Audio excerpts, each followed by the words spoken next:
when we created an Instagram for Gin Mare Italy. It was a guide of the Mediterranean spots and a guide of the Mediterranean culture. You start to become more than a brand, you start to become a curator. Joining me in the hot seat today, we have one of the best marketers in the beverage industry. Juan Carlos Maroto Jara is currently the co-founder of Curius, the company behind Match, one of the fastest growing premium mixers on the market. But he was also part of the original team launching, marketing and branding Gin Mare, and he was also part of the reviving process of Matusalem. In mixers category, everything is about the same. If you remove the labels, you can imagine in itself, all the bottles look the same. Tall, rounded, so it's no visual differentiation. So this episode was a true masterclass on brand building, positioning and marketing in the beverage industry, but also a truly exclusive insider look behind the original strategies of Gin Mare, the reviving process of Matusalem, and the process of building a premium mixer brand from scratch. When I sit down with a buyer from Corte Inglés, I place 2 4-packs one on top of each other. Here you can sell 8 bottles in the same space. And his eyes was like blinking and say like, hey, you understood my problems and now you're solving me a problem.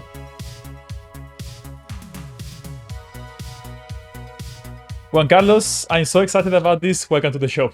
Thank you. I'm excited too. So let's have some fun and let's go into deep dive into your always interesting questions. So, mate, you actually have a very interesting history. You were part of the team launching Gin Mare, and you were also part of the team reviving Matusalem. And now you launched your own premium tonic water brand. Can you tell us a bit what actually was the common thread in building these brands and in managing these brands? Actually, I think it's 3 different animals, no? Totally, especially maybe in common, it's more in common Gin Mare and Match, you know, because we started from scratch, from a white canvas, with no restrictions in terms of creativity, from a white paper. We design everything kind of like since branding the bottle, liquid events, no? And when I faced Matusalem was a brand that it was close to its 150th anniversary, no? So it's kind of like a brand that was really established and it's very different. From me, kind of like the common pattern will be kind of like in those 3 brands, what I tried to do, it was to transcend the category and the moment of consumption, no? Because I think like sometimes in drinks business, we are very much stuck into the moment that you have like the glass in your hand, your cocktails, your gin and tonic, whatever it is, no? And it's very hard to transcend beyond that consumption moment, no? And to have like really a role into the consumer eyes, no? And to think like, oh, this moment is very Gin Mare, no? Like for instance, no? Like when you are surrounded, I don't know, by that feeling of escape, calm, Mediterranean lifestyle, or if you say like, okay, this is very Match style, no? Like disrupting the norm and thinking outside of the category. So I think like that is kind of like the real challenge for marketeers. And for me, no, when I face a new brand and when I started a new brand, and obviously it takes time, takes a lot of courage and takes a lot of trial and even for me, one of my tricks, no, and how I challenge myself is sometimes looking into other industries, because sometimes we always have kind of like this mindset in the drinks industry that we are very innovative, but at the same time, there is a lot of gray areas and a lot of things that has been done always the same. So in that sense, I think like perfumes, like beauty industry and sometimes lifestyle industry are kind of like good benchmark to look outside of your comfort zone. And there is a lot of things that you can apply from other industries and could be very interesting, you know, because adds kind of like a different dimension to the brand that you are having. But at the same time, you gotta have kind of like very clear what are your brand pillars, the tone of voice that works well for your brand, what is kind of like even the credentials for the consumer, no? As I was saying, some of the initiatives that we run with Gin Mare, if we were having a more British DNA style of brand, are some initiatives that we never could make them happen, no? Because the credentials will not be there. And vice versa, no? We couldn't kind of like step into doing, a campaign of like super classic martini style cocktails. We don't have any relevance over there. So you really need to choose your fights, you know, and to choose where and when you want to be relevant. So I think like that is the common point of view of of the brands, of those three brands. And if I start tomorrow with a new brand, how is kind of like my playbook, no, my personal playbook.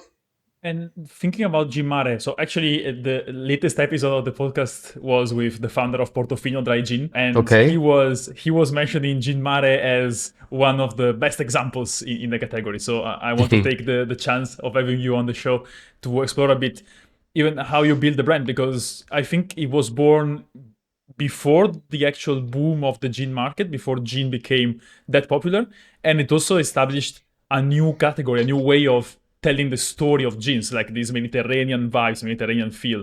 So can you walk us through how the idea for the brand actually came and the strategies behind making Gin Mare what actually Gin Mare became? Actually, with Gin Mare, for international markets, we were very young, early adopters or trendsetters, whatever you want to call it.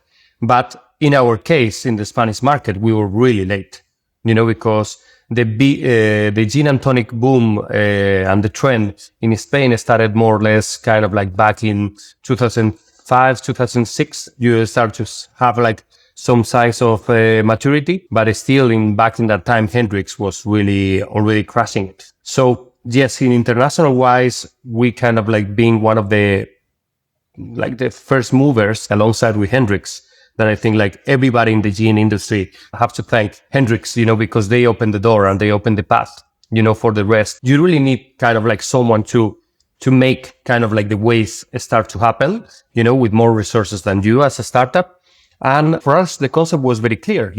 Back in that time, the gins were behaving a little bit kind of like the vodka back in the time, no? A little bit kind of like a fight on the region, on the unique, on the botanicals and things like that. But it was not something really connecting kind of like the heart, of the people, and much more something that is more rational, like botanicals and how you feel those botanicals and things like that. So for me was, okay, I want to transcend and I want to have a brand that wherever you are, like in every part of the Mediterranean basin, you could feel it kind of like yours. No, because before it was really kind of like, okay, this is a London gin, or this is a French gin, or this is a whatever gin, no? But it was matched with the flag, no? And for us, you have something that embraces the Mediterranean culture. For that reason, we invented the term of being called Mediterranean gin.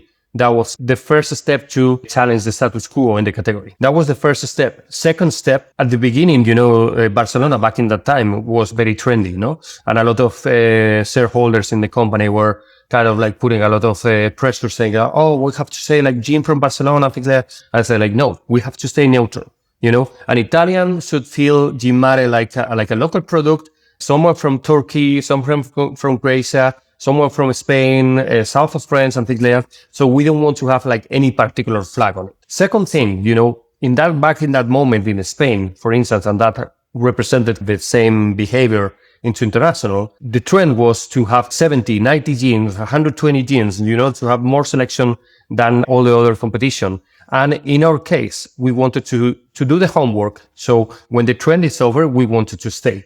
So obviously that makes a totally different strategy. You start or you stop sponsoring happy hours of try 2 gin tonics and try Gin Mare, or other ones. And we wanted to focus on really converting spaces in a spot of Mediterranean. So we bring a much more experiential serve with a Gin Mare trolley coming to your table with fresh spots of basil, rosemary, thyme. So you interact as a consumer and you choose your own botanical and so on.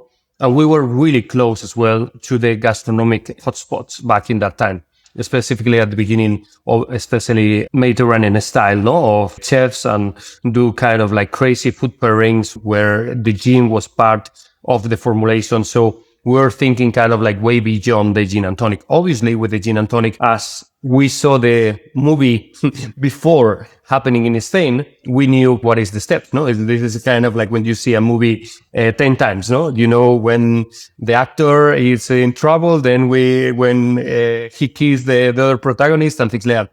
So we were facing, okay, this market is early stage of gin and tonic trend. Okay, these are the tools. No, we have very cool merchandise that the people wanted to have like our merchandising into their outlets as well, like the balloon glasses, the bar spoons and things like that. So we even could make deals And depending on the evolution, we were starting to have like different assets depending on the evolution, no? From terrace furniture to visits to the Gin Mare distillery. So we were flying a lot of people to Barcelona.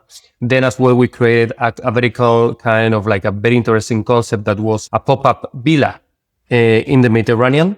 So we had Ibiza, for instance, but the villa was considered not kind of like one of those trips that you buy X amount of cases and you get invited. No, it was more, we invited people that really understood the philosophy of the brand. And over there, we were doing talks, workshops. Everybody paid their own ticket. If you want to go heavy party to somewhere else, you have your plan. We have like the plans in the house. It's like you go to your friend's house into Sardinia or Barcelona or whatever. No. So that thing like helped it out to push the aspirational aspect about the brand beyond the community by bartenders, chefs, and other influential people. And at the same time, we created a cocktail competition that was called Mediterranean Inspirations. So always in Mediterranean Inspirations, gastronomy was one of the challenges for the bartender.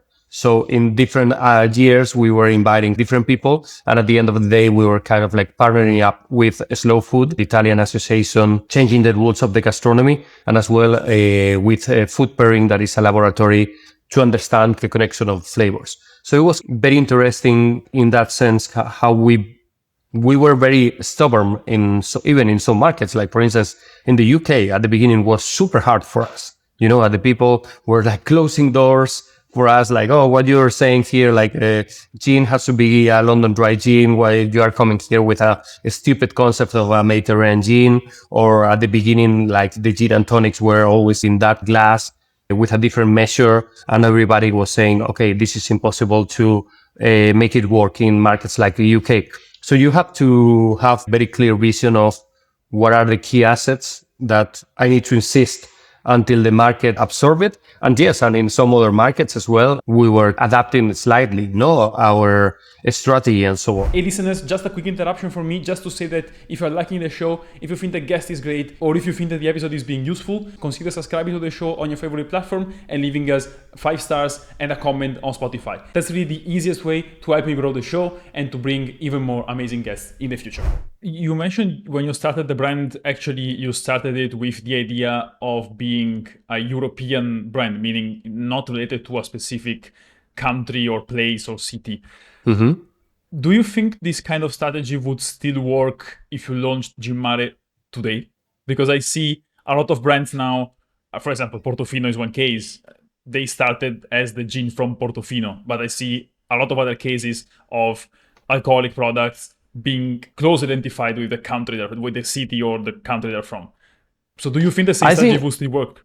I think like the concept of Gin Mare, how we build it, into the whole spectrum with everything that we've done, it's still kind of like I feel, I don't know, Pernod Ricard when they bought Amalfi gin, they're buying more the cliche, of Amalfi Coast, or Portofino is more related to an area and to a particular place. Actually, for me, one of the biggest mistakes that we've done with Gin Mare is that when we launched our first limited edition, I was almost leaving the company, that it was called Gin Mare Capri. That was just for duty free, because Gin Mare was never localized into a single place. So that was the beautiful thing. And for that reason, especially with the Italian community and even Croatia, a lot of people felt like Gin Mare, like from Italy or from Croatia and things like that. But to don't have a cliche, because Mediterranean could be very diverse in terms of the mindset. Could be, okay, you are in a boat, you are in a beach, you are in the mountains, you are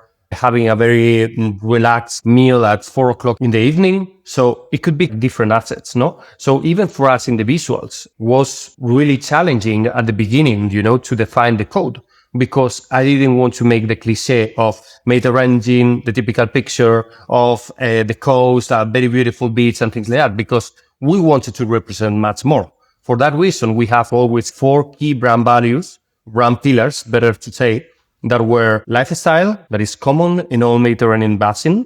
Either you are in Italy, Turkey, Greece, Spain, and things like that. Escape, that feeling that the world moves at a different pace when you are in those regions. Then gastronomy, that as well is super important for us in terms of looking each other, looking at the eyes, enjoying the meal, being responsible. And for that reason as well, the Mediterranean diet is very much from countries like US, that they don't appreciate that level of gastronomy and things like that. And it's more a commodity aspect. And the fourth aspect was the hospitality. So those were for me the core values that everything that we do, I don't care if it's a gift box, if it's a POS, if it's a sponsorship, if it's an activation, has to at least distill one of them and do the checklist in one of them. So for that reason, we could maintain that neutrality and embracing that promise of the brand of being a Mediterranean gin. So even in the last stage, when we created a Instagram for Gin Mare Italy, was almost no brand in the feed, so it was kind of like a guide of like a Mediterranean spots and a guide of the Mediterranean culture. So in order to do that, you have to be very brave, because you start to become more than a brand. You start to become a curator of the experiences and the places and the culture, so you really need to have like a relevant culture behind. If not, then your brand, it becomes automatically substitute. How does this story, which I tend to see in some way more consumer facing, so how does this story related to lifestyle, to the Mediterranean lifestyle, and how does this translate to buyer pitches? Where was it the same, or did you have other topics, other focuses when pitching Gin Mare to buyers? No, I think like the scene was very straightforward, no? Like any piece of for instance, of the POS that we were really strong on the POS becomes aspirational and really breeds automatically with no branding that this is the way that the DNA of a Mediterranean. When we wanted to do, for instance, the UK challenges us to have the cocktail competition, because cocktail competition back in the time of 2010 were like super critical, almost to decide if your brand was successful with the on-trade or not, no? So we created the cocktail competition, but we didn't create a cocktail competition like, okay, I do it because my importer is forcing me to do it. We take it to the next level. We did it in Ibiza, in the Villa Mare. We always bring gastronomy alongside, like, oh, you needed to do a small tapa, and then we elevate it. In terms of off-trade, for instance, we did a gift box that was super successful, that was a lantern. So after you have like your bottle of Gin Mare, that lantern could be kind of like a piece of decoration in your garden, in your terrace. So you can have like some candles, something like that. So you could think about Mediterranean in a different way and a very honest way. When we did activations with duty free, for instance, we created a book with the best campaigns of Pacha Ibiza in terms of like the best photographies and campaigns and things like that. So you're taking a piece of the culture of Ibiza, and Pacha is kind of like one of the icons of the Mediterranean. So depending on the buyer, we were always trying to get a different approach, no? And especially with chefs, no? Like that association that we did early stage with Rafael and Son in Spain, Slow Food in Italy, Cordon Bleu in France, and things like that. That gave us the real credentials that we were not here just for 1 year and then disappear, that we were going to become relevant players. And for that reason, we even invented a concept that every year we presented 4 cocktails based into the Gin Mare values. And we did an event in different places. And always one of them was representing the gastronomy. And we were doing very crazy things that I knew that even the consumer back in that time was not going to get it. For instance, one of the examples that we did, we lyophilized plankton with Angel Leon. Angel Leon is called the chef of the sea. So that was really crazy, because right now when you have a risotto of plankton in a Michelin star, now seems to be super disruptive. But we did that in 2011, 2012. So I knew that the gin tonic, or like if you do a martini or whatever cocktail that you did with the powder of the plankton from Gin Mare, was really extreme, and a lot of people were not going to understand it or appreciate it. But it's like the same thing, like if you talk about sushi in the late 70s or the early 80s, a lot of people were saying like, what, raw fish? God, this is disgusting. This is so crazy. I don't imagine that to. So we wanted to leave a mark in everything that we've done, and to be serious and to push the boundaries. So that was always the obsession and the effort to always really think out of the box. And any area that we were like super close to what a competitor can do, then we shifted and we go into a different direction. And after this, you moved to, I said before, 150 years old brand. How did you apply all of this that you learned and you applied at Gin Mare to a brand that is so different from a gin startup that was by nature disruptive and trying these all different approaches? Yeah, obviously, the only thing in common maybe is that it was very kind of like family business. But in that sense, I could feel it was more than a company. It was kind of like a family project when you start to work with them, no? Because you feel that for them it's part of the legacy.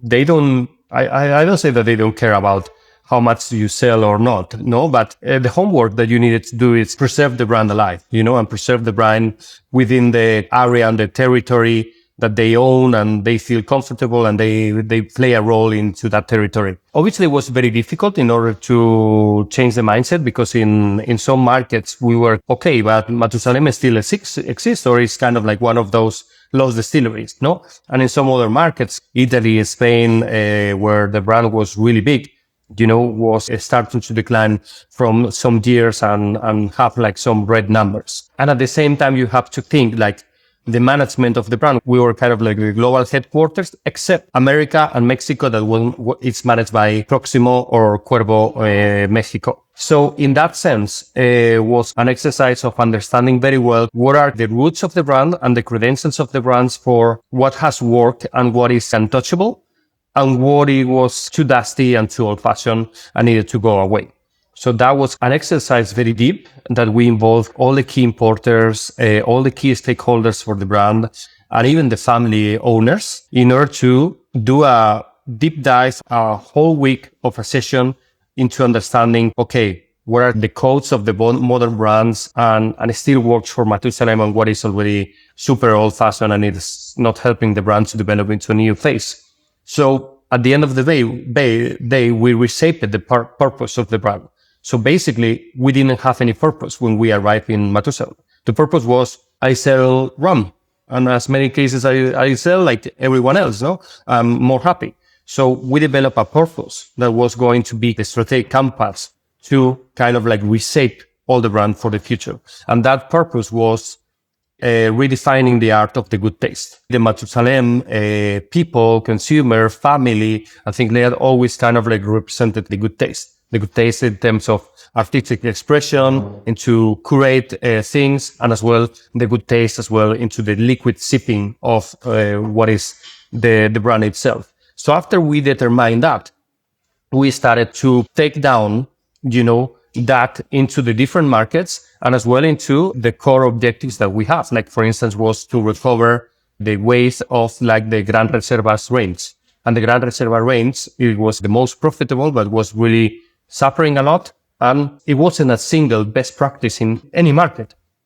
Everybody was doing their own thing. It was not coherency on POS, like, I don't know, like the glassware that the Italian team had. It was very different to the Spanish market and things like that. So, and sponsorships and things like that. So we wanted to have like to implement global guidelines. Okay, this is the POS that you can use. These are the platforms that you can use in terms of communication. No more local Instagrams. Let's focus in a single Instagram. We reshape the website.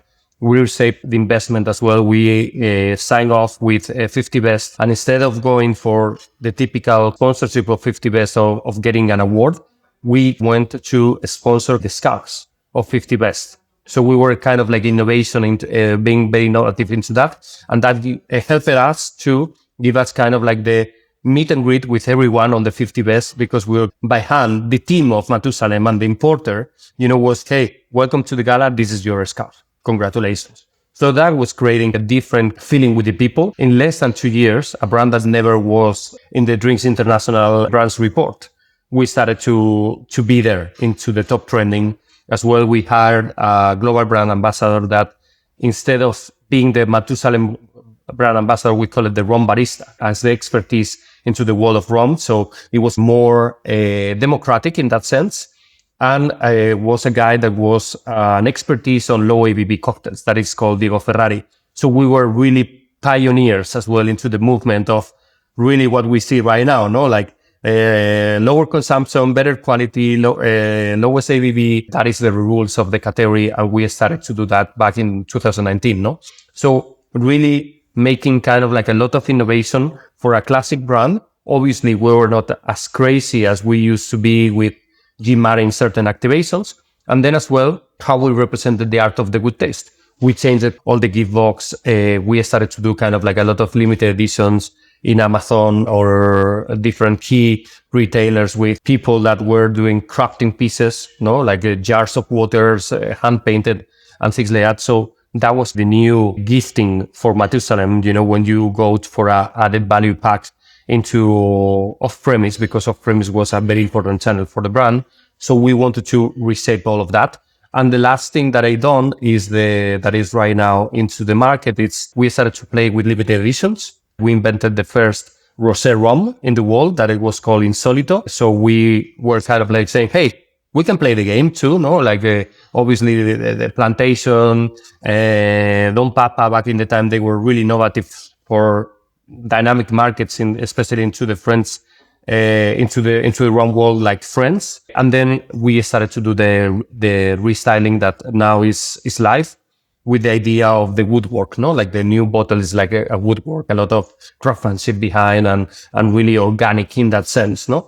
And as well to define and to have kind of like the first prestige SKU with Sublime. That was the first bottle to commemorate the 150th anniversary, but as well to make the debut strategically of the brand into bottles that are more than 3,000 euros in terms of retail price. So we started to do kind of like the same strategy that has paid off very well to brands like Macallan, Dalmore, and things like that. Because that was really interesting, Giovanni. Like, if you think when I started in Matusalem, it wasn't kind of like a single global leader into the rum aspect. You think in other categories, maybe it was Hendrix, Macallan, it was Johnny Walker and things like that. But in rum was very fragmented. Maybe in France was Diplomatico, maybe in Italy was more about Matusalem, maybe in Spain was more Zacapa, maybe in the UK is more British style, other kind of brands. So it wasn't a single leader. So we wanted to become the Macallan of the rums, on the high segment of the rums, where the brand had the whole credentials. What from these two different experiences made you realize actually there was space for launching something new on the market with Match? Actually, if you know me and the people that you know me, I'm always like super curious, and I always like to challenge the status quo, no? And with COVID happened, I saw all the different brands that has started to bet in e-commerce earlier than Matusalem. That was overtaking us big time, And I remember that I used to say that to our importers, like, hey, we want to start to be more active into e-commerce and things like that.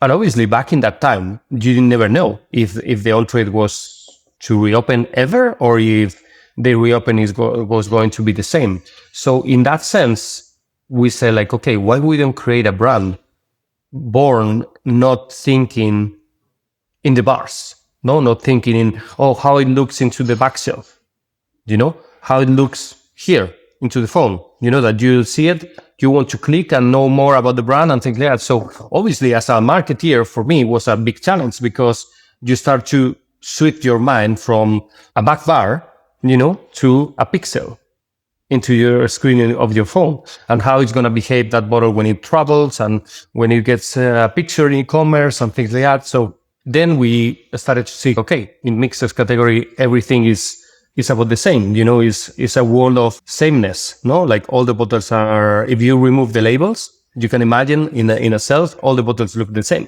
no? Tall, rounded, so it's no visual differentiation. All the people are doing a copy paste of the same speech of Fever Tree that they invented back in the time on 2005, that at the end of the day is better ingredients. Like, I have like a natural quinine and a more intense flavors because it's more natural flavors.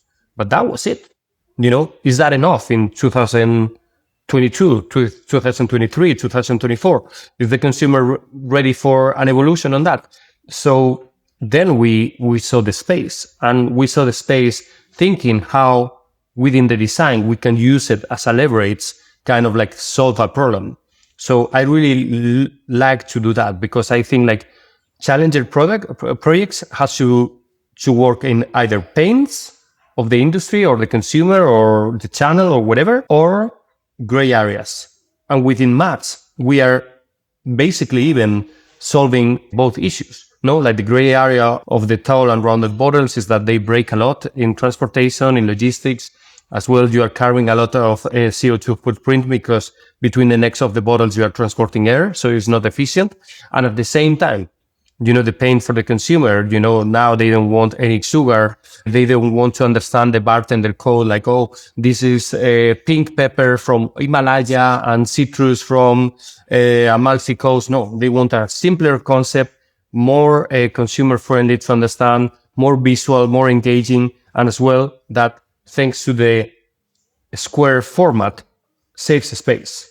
So we are solving two main problems. And when you have like that possibility with a single product to solve an area into the pain and into a gray area of the industry, where the answer is always, why the bottles always has it the same? No, because always has been the same. So then it's kind of like a real game changer. And there's a quote I think I read in an interview you gave. You said you want to bring a new format of brand to the beverage industry and working from a more fashion-like perspective. I personally love the quote, but can you maybe explain it, what it means in terms of how you manage branding and the commercial approach of the brand?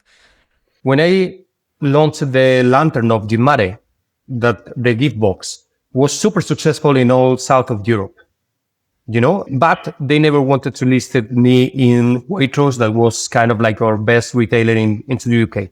And I never understood why. And because I'm stubborn, I said one day to the importer, okay, I want to go to that meeting and to understand why they don't list us. And they said like, no. The buyer said, no, I love the concept of the lantern. I think it's super disruptive. It's beautiful and things like that, and could sell very well. But you are having one finger of air here and one finger of air here. So if I give you three facings, my shelf can losing a square meter that I could sell other kind of things. And back in the time, I was thinking like, okay, this is ridiculous, because it's so cool that how come you don't want to list it? And I took the challenge and I said to him like, okay, if I do kind of like a slim fit lantern for you, will you list it? I promise that it will take the same space as the bottle, So I did it. I came with a prototype. I showed it to the buyer. He was full in. We launched it and it was a super success. But the learning for me was obviously in south of Europe, like if something is cool, still sometimes it's worth it, no matter what the space that takes, but it's not efficient. So I learned the lesson of how much value is the space. So when I sit down with a buyer of Corte Inglés and I said, hey, it's going to be more efficient thanks to selling Match, he was saying like, how come? And I said like, hey, look, I place 2 4-packs, one on top of each other, and I place a random, whatever brand it is, 4-pack beyond me. Here you sell 4 bottles, here you can sell 8 bottles in the same space. And his eyes was like blinking and say like, hey, you understood my problems and now you're solving me a problem. So it's really interesting for me because you are having empathy with my problems as a buyer, as a retailer. So automatically we get a listing, obviously for all the different things, but we get a listing with a tonic water in December. That is the worst season that you can get the listing. They didn't want to say like, okay, we speak back in spring, summer and things like that. So automatically, because they saw the whole benefit. The same thing that when we designed Match at the beginning, that idea of the square shape, that was one of the pains for my partner that is called Alex, and he has one of the largest e-commerce drink brands in Switzerland that is called drinks.ch, but he was having a lot of breakage with the mixers. So for instance, we touched base with NW Group, that is a super large chain of supermarkets in Australia. So we said, hey guys, do you have like this problem as well with the e-retail in Australia? Because e-retail in Australia, due to the long distance, yes, I'm having like the same issue. I'm about to quit and to delist mixers on e-commerce because it's a really big pain. It's low margin, and when it breaks up and I get to return the parcel, it's a big headache for everyone, and my margin gets screwed.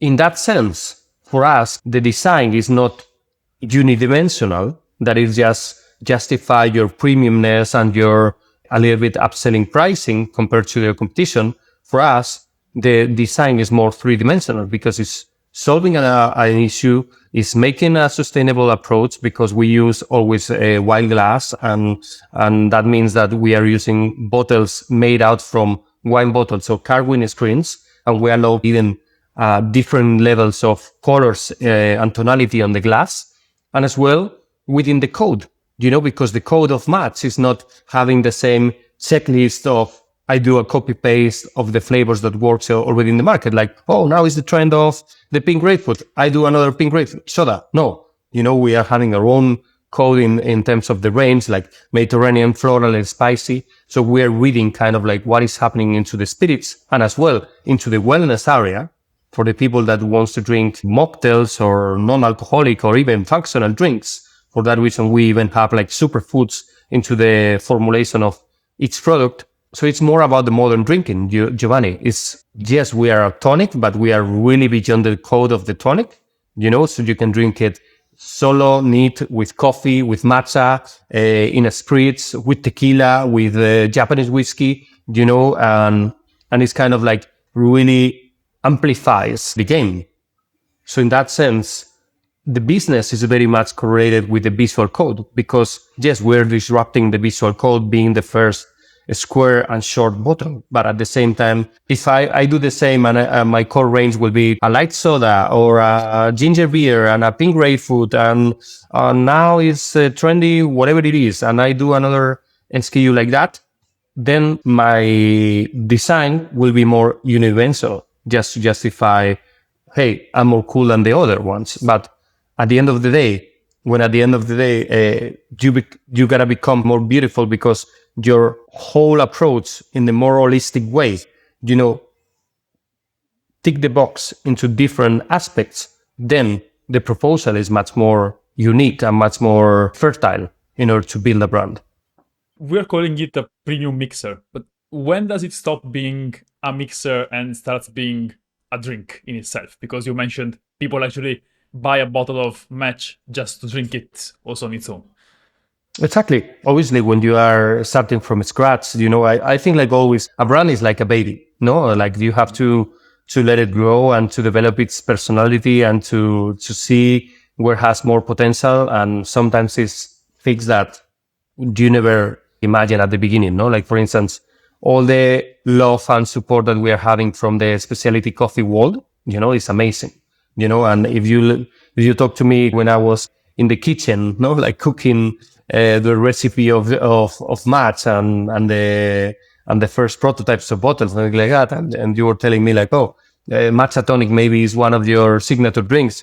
I would say like, oh, you're crazy. Or like right now what we are doing, like people drink it Match solo with a straw. I will not think about it, no? But especially when we start to have like talks with the US where that better for you category, that is not a category, that is more diverse concepts because it's between functional CBD energy drinks, but made with good things instead of like artificial aspects like Red Bull, like waters flavored with hops and things like that.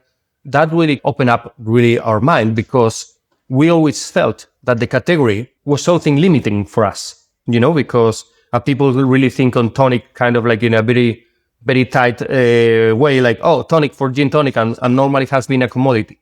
And we were not comfortable with that because our approach and our unique selling proposal is much more deeper, than just basically to stick into a gin tonic. Yes, obviously it works very well into a gin tonic, but we can do much more. And that concept into when we started to have the first conversations with our agents into the US really opened up the mind into something that we felt that we need to unlock, So basically in the US, we are doing a rebranding and we are launching under Match brand. So we are taking out the tonic water category. So the hierarchy of the brand is going to be Match, Mediterranean, spicy, floral, and then the category is super it's zero relevant for us. And we're going to be doing that for 2027 in Europe too, because sometimes as well in some commercial deals, sometimes you get stuck, because they have a contract with whoever, that is kind of like one of those huge mainstream brands. But at the end of the day, you're not competing with them. So what is the point? And for that reason, embracing that idea of the modern drinking, where you enjoy with your drink, and alcohol is not the only way of making it cool or not making it cool, your drink. I think it's a much more interesting and rich territory to build the Match brand. And I feel it like the same way. And at the end of the day, it's kind of like the same insight. Like I work back in the time in Corona. When you have a Corona in your hand, in a club, even at 2:00 in the morning, you are the cool guy. If you have a glass of beer, you are Homer Simpson. You are not that cool anymore, no? So the same thing happens with Match. What you want to have, like a glass of Coke in your hand, or your bottle that is super designed, super cool with the straw and things like that, and you're drinking something that is good for you. So in that sense, the brand evolved naturally into that new positioning, of like the modern drinking, and to even go beyond the codes of the category. Did you ever use trade shows as a channel, and do they work for a brand like Match, or are they more maybe for spirits/wine producers? No, we use trade shows, and we use trade shows especially to present the Match credentials. I don't feel that we are a brand like that need to live about the trade shows. No, like we are more about collabs in trade shows, kind of like we do a lot of collabs in BCB, in other markets. And for us, the trade shows that has worked best for us is specialty coffee shows, Paris Coffee Festival, London Coffee Fest, Madrid Coffee Fest, where that community is super eager for new stuff and they are willing to listen. It's not the typical thing like, oh, I come here to have a drink. And then the trade shows that work very well for us, rather than the typical ones on the drink business, is more the food service ones. Like, for instance, Anuga, Good Food, Alimentaria, and things like that. Those are really good ones for us, because there is some people that they work in coffee business, in water business, and things like that they really understand, and they are like less spoiled, like the spirits importers, in order to have wider capillarity, more tighter margins, and they understand more the concept of Match. And always we are one of the busiest stands in those shows. So I think like that is really a very good sign of what we are doing. And normally what we do is always Match neat, or if we are doing a highball, always Match is the protagonist. It's not the protagonist, the spirit. So as well, we are changing the coding into that sense. Do you agree with me that traditional brands, let's say wine brands or spirits brands, have actually a lot to learn from brands like Match, even though it's not in the same category? But I really think a wine producer, whatever the size of the wine producer, they should look very much closely at brands like Match rather than looking at other wine producers. Do you agree with? Because I always get a lot of backlash when I say these kind of things, but do you agree with me on this? Yeah, I think like I have a friend who has a small winery, and I always said to him the same, like, guys, you've been super stuck on the ABC, on the sommeliers and things like that. And I always challenge him with the example of Nespresso.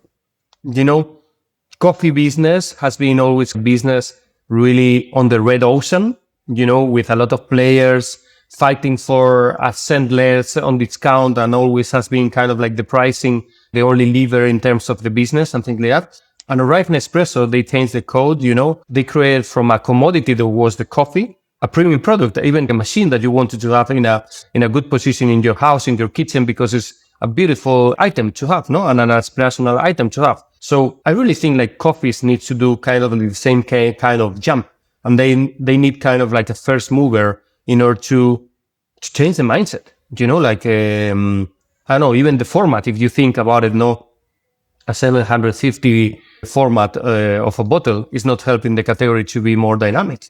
I don't know why it cannot be, individual provettes, kind of like chemistry tubes and things like that, in order to have like, oh, I'm fancy to have a glass of wine, but I don't want to open a whole bottle for myself, or it's gonna be looking in a different way, no? Or even the format, no? Change the format, like Nespresso with the capsule tip. So I think like wine has is a magical world, but they need to evolve in a greater way. Let's move a bit towards the final section of this interview. Actually, I have this section which I call the quick fire, because it's where I ask you some questions and I would like you to answer the first thing that comes to mind. So it should be Okay. really a very quick exchange. So Okay. the first one for you would be if you could give us 3 tips for a young entrepreneur listening to this podcast who is thinking about starting a beverage brand. Okay. For me, the first one is sacrifice and overcommit.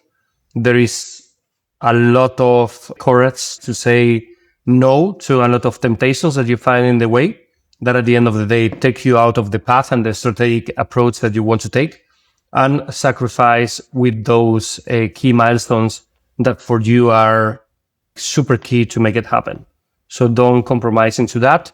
Second one will be don't settle, no, because for us, we had like so many people saying like, hey guys, what you're trying to do is impossible. For that reason, the industry has always been in tall and rounded bottles. But at the end of the day, we make it happen, no, because you gotta be super non-conformist, but it's somehow related to sacrifice and overcommit. And the third one is always be very close to the brand, no? Like, as I said before, don't treat it as a financial product, and go just to the P&L. I think like you got to understand and be very close to the brand. I always say, use the same tip, when you are really close and you are really involved, you really get very well the feeling of what is happening. This is having traction, this has potential, or this hasn't that potential at all. So, but you got to be very close in order to do that. Let's go back to the wine example we made before. Let's say you wake up tomorrow and your friend gifted you his winery. Which will be the first 3 things you do tomorrow morning? Probably I will do a revisit on the aging method, because we live in 2026, and with these machines, it's kind of like back in the time you could fly to the moon with the same technology. And I think like still to aging barrels into conventional barrels, I think like it should be something more. Second of all, I will develop kind of like individual format for drinking. Okay, what is a glass of wine? 150, 200 ml, I don't know. I will develop individual format. And then I will try to understand how within that run I can have cultural relevance, because cultural relevance is what is gonna make you in the business for the long run. Looking at the state of the market today, what's one thing that's actually keeping you up at night? I think like this evolution of this better for you category, like yes, the people are drinking less, but it's not the chaos of like I hear sometimes, no, like from some executives, like, oh, I don't know if the new generation in 10, 15 years, if they know what is going to be rum or whiskey and if they ever going to drink it. I think it's always facing, and the world has been for several thousand years and we always been drinking. But this new trend of polarizing, no, like the mind of the consumer, kind of like I can drink a water flavor with hops that is kind of like a beer, but it's not a beer. The functional movement and as well the more daily consumption, no, because I think like that is one of the main takeovers from COVID, no, even kind of like markets like my home market, like Spain for me, no, like I see the people are more early, no, and they do more things into the day life, no, and before used to be kind of like always like super late or super night oriented. So I'm very curious about the evolution of that and what are going to be the runs that gets the benefit of these new rules, because as well, sugar and this approach of everything being super mainstream, I don't think it's going to be sustainable for a lot of players. Let's say it's 2036, so 10 years from today. What's happened to Match and what's happened to the beverage market in general? We hope that by then we are one of the leaders in this modern drinking new world. We are having at least 2-3 years collection capsules that we play with different types of glasses that normally go to the garbage, and we are creating limited editions with bespoke operators. Could be kind of like from Bulgari, Cipriani, or things like that. So we entered the brand into that world of collabs, and we have a media leg for the brand that represents 50% of the revenue of what we do as a brand. The last one for you, you cannot tell me Match. Which is your favorite drink? My favorite drink, I'm really mad on depending on the mood that I am, but I really like rye old fashions. Juan Carlos, it was a fantastic conversation, and thank you for being on the show. Thank you, Giovanni. My pleasure.